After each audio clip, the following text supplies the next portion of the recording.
I titled today's Neville Goddard Conversation Mind Map, Everything is Done for You. Now, we may have been taught, I know I was, really we've taught ourselves, that in order to bring forth a vision, it may require suffering. But what if the suffering was only an illusion generated by certain programming identification in mind? Well, I found this to be the case as a result of applying Neville's information. I first explored it as a possibility, and then it became a reality, and I trust that it shall be the same for you.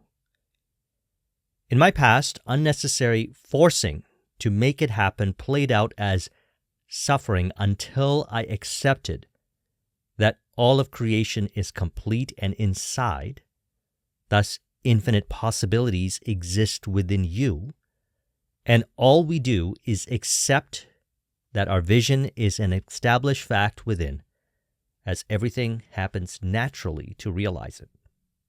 You see, I grew up in an environment where unnecessary suffering was associated to earning money, and actually in many areas of my life, once upon a time. And so we're taught whatsoever we believe to be true is what plays out, and so it became that way.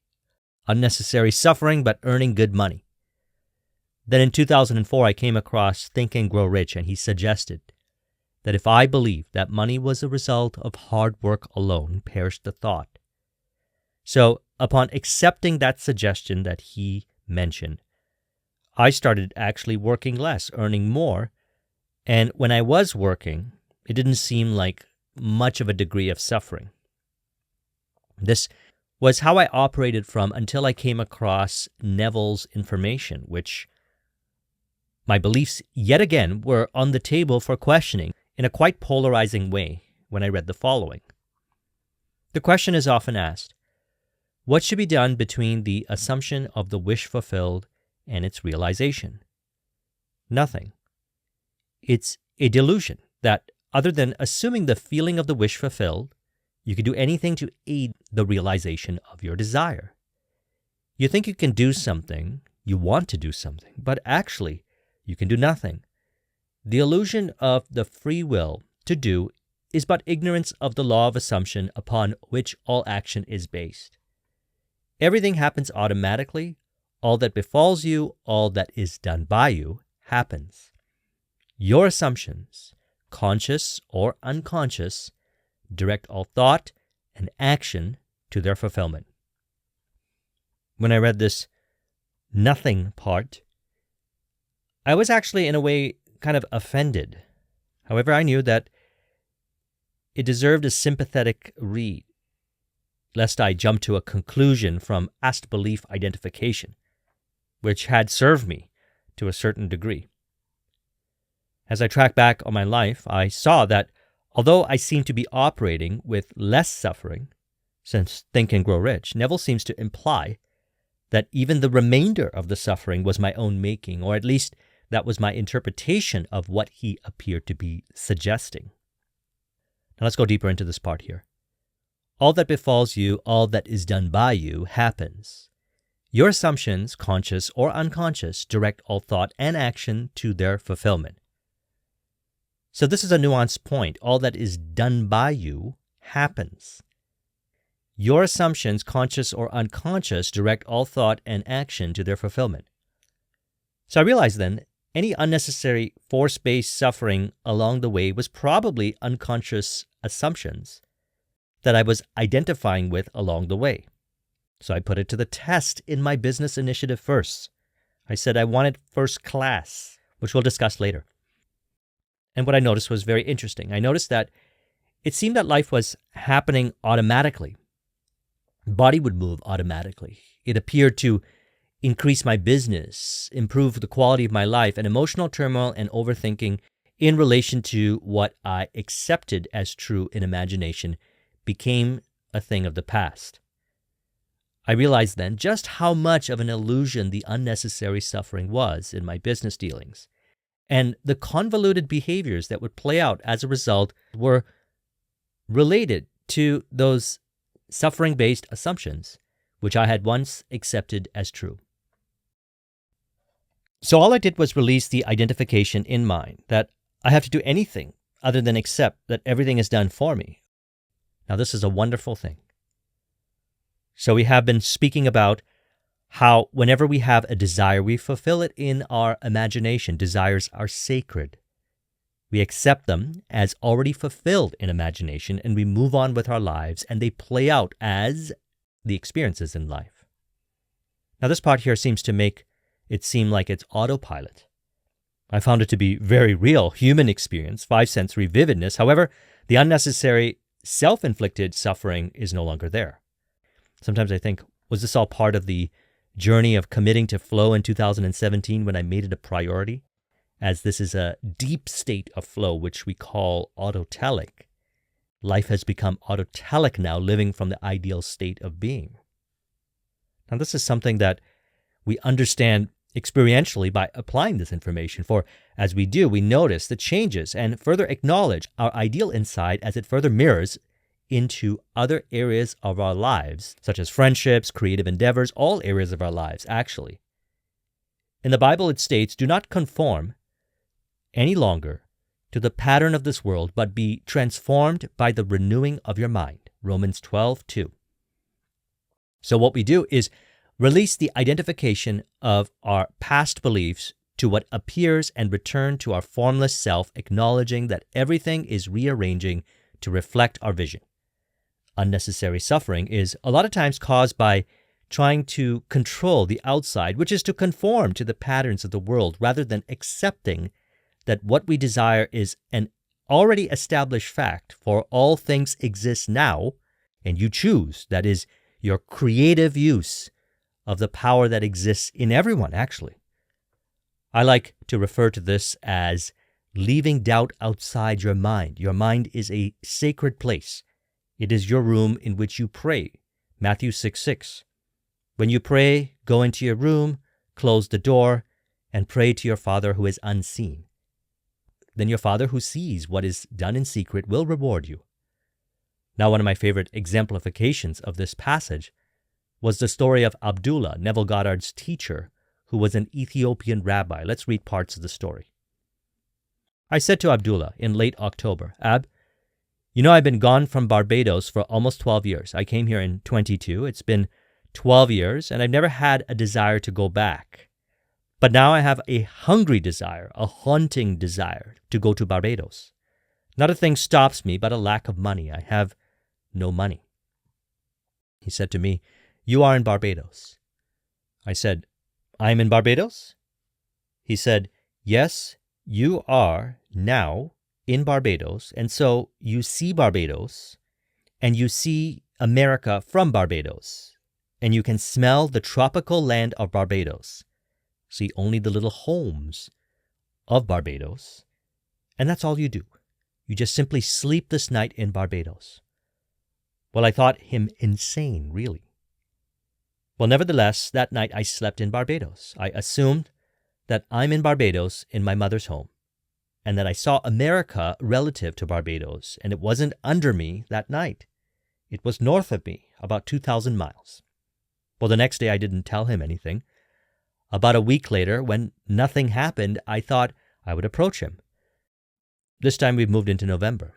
I said, "You know, Ab, there's not a thing that has happened." He wouldn't discuss it with me. He turned his back on me and went back into his little library and slammed the door. About 3 times I tried to open up the discussion with my friend Ab between that moment when I first talked to him and the end. He would never discuss it on the basis, how could he discuss with me how I am going to Barbados when I am already in Barbados? And if I'm faithful to my assumption, I can't discuss the how. I'm already there. Well, this went on. On the morning of the 4th day of December, there's no job, no place to go, and the last boat that will get me there by Christmas is going to sail on the 6th. Under my door is a little letter from my brother Victor. So in the letter, he justifies why he's asked me to come. "I know you don't have a job, and there's no excuse for not coming.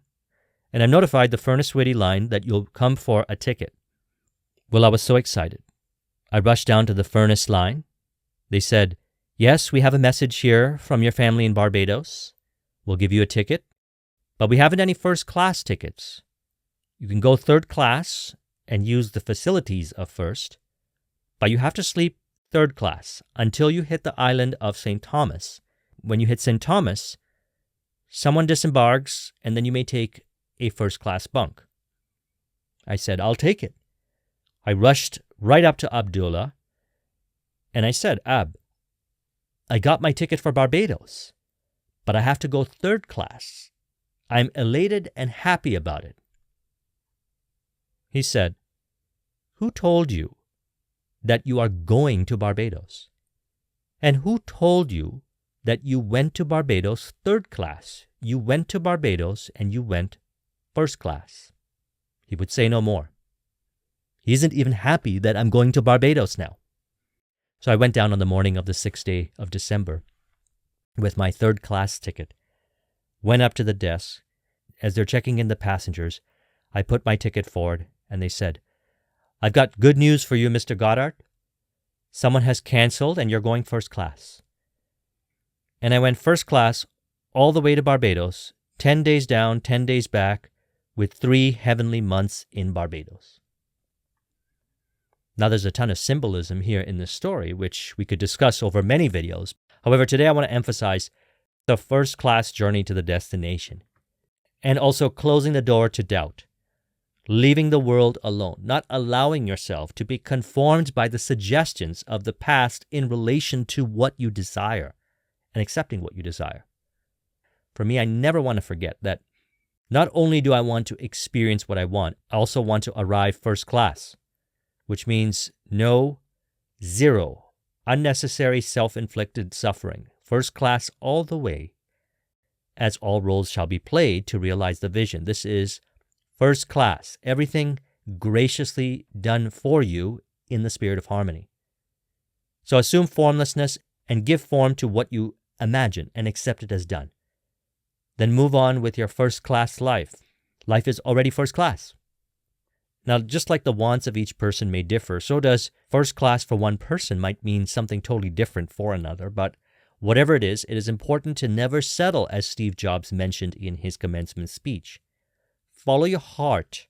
Everything else is secondary, and like in all matters of the heart, you know. That's intuition, knowing. Abdullah knew Neville was appearing to settle, and he loved him enough to close the door and enter into his room because he only saw Neville as first class, no exception, no suffering by conforming to the patterns of the world, rather going within, as all lasting change spawns from within. Abdullah had no desire to be confrontational. Rather, he exemplified purity of heart and walked by faith, and not what the senses may seem to suggest. Instead, he entered into his room, the silence, for he lived his ideal, seeing Neville only as first class. As a matter of fact, you are first class. You don't have to prove anything. You are first class now and shall always be. Always remember, first class is individualized. What it is to one may not be the same for another. We accept what we consider inside as first class, and we let the world be. So if it is a business that you want, I encourage an ideal one. Do what you love. If it's whatever you want, I recommend also enjoying a first-class journey to the destination. There's absolutely no need to conform to the patterns of the world when you can, as suggested, it is encouraged to be renewed in your mind by accepting the promise that you desire. Your ideal is already yours now. And so with this, I would also invite Abdullah into our invisible counsel, for if he gets up and walks out of the room, we know it was flinching on fulfilled desires in imagination, and he will have no part in that. So use the 2 gifts, speech and mind, and remain as your ideal now. Never allow yourself to conform to the patterns of the world. Accept what is true, lovely, honest, and pure, and fulfill it in imagination, and observe as your heaven on earth unfolds in front of your eyes. First class. So I trust you found this video to be helpful. Let's go ahead and conclude this with an auto-suggestion to further encourage. You could say, I am renewed in my mind by accepting what I desire is already mine as I fulfill everything in imagination instantly that is lovely, honest, pure, and just to reveal my first-class life in every single way inspired from my heart intuitively as my ideal now. If you would like a copy of this mind map, the link is in the description. Thank you very much for watching. I'll talk with you soon. Take care.